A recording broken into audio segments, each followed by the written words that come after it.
let it be what it is. And that way I get to try new things again.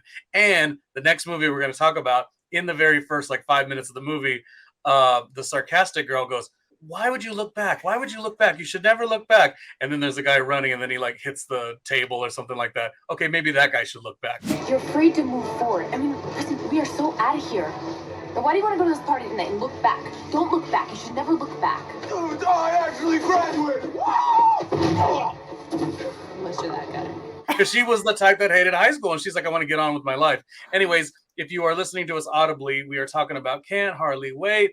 Kelly, what do you think of this? If you have a couple thoughts, I'm going to tell you my thoughts, and they are big and they are with lots of gusto.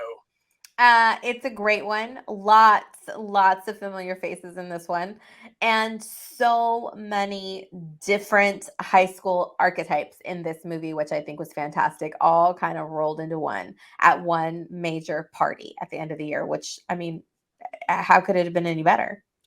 It was the one that, I don't know if it was just the timing of like we said, class of 98 or whatever, because obviously the characters themselves necessarily didn't look in the vein of like the high school, but like we were able to say like, oh, Jennifer Love Hewitt, she's this girl like in our high school, and the Peter Facinelli character is this guy in our high school, and oh, the one who I just said, the one smart aleck, you should never look back, whatever, was this grumpy girl that we used to know that was fun for us, but she was grumpy to everybody else, socially awkward.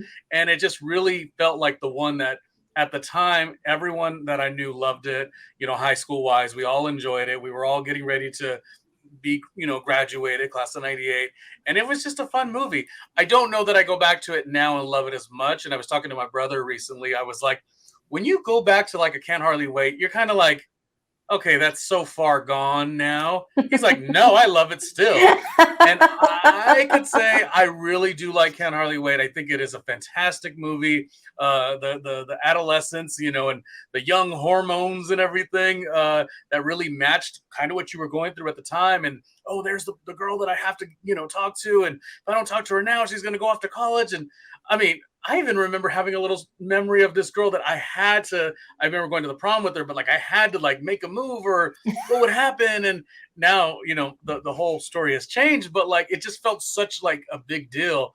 And it's funny to look at that it's everything is the end of the world, right? Like it's so timely and it has to happen right now, or you're just gonna like your world is just gonna end. And that is what that movie is that everything has to happen right now. Because if you don't change it, then everything else is a catastrophe. And that's what's so funny about that movie. I love the Trip McNeely, the Jerry O'Connell. I mean, he's in the movie for like 5 minutes, but it's so memorable. What was memorable is that the character, the Peter Facinelli, who like, you know, I can't remember what his name was in the movie, but like he looked at like the idolization of like, oh, once you are in college, you get college chicks or whatever. And like, life's supposed to get so much better. And Jerry O'Connell's character was like, not really, like, enjoy what you have now. And I think even us looking back, like, you know, when you were class of 98, like everyone would say, enjoy this. And I was always like, no, like I'm ready to go start my life. But really, as much as I say I don't look back at those memories, and even though they were great, I just rather, you know, go forward. They were fun. And I remember the year after I graduated, because I was a little bit of a younger kid in my, when everyone was turning like 18, I was like, you know, at the beginning of the year, I was a September birthday. So I always got along with the next grade below me as well. And so I would stay in touch with them or whatever. And I remember feeling that year of like wanting to kind of be back in like school and the mix of it all. So it did a lot. It did a number. Yeah, no, it was, my senior year was so fun. And I did so many things. And I mean, it was a little stressful too, because I had to really double down on my studies since, like I said, I basically skipped my sophomore and junior year. So I had to make all that up to be able to graduate on time, which I almost didn't do, but luckily I did. Samesies again. Yeah. I was a straight A student. I just didn't because of absences. And I had to do all this extra stuff to make up all these credits I didn't have. I wasn't a straight A student. I was didn't want to read. I was busy doing, I did the yearbook. I put the yearbook together. Oh, nice. I did the announcements and I played volleyball. That's all I cared about.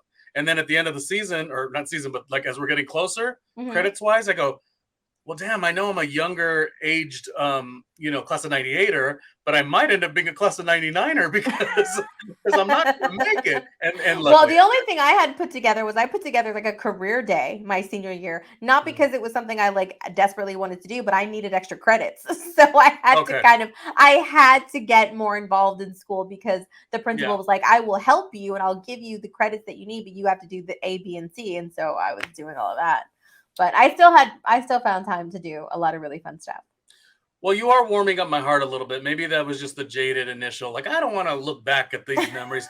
And now that we're talking about them, and even like, looking at this movie, Can't Hardly Wait, it Mhm. really is like a fun movie. Yes. Does anyone in Can't Hardly Wait, was it exactly like our high school? No, but the archetypes really were celebrated and you got to Yeah. fit in one way or another. And what a great cast. I mean, it really was. Oh, fantastic cast.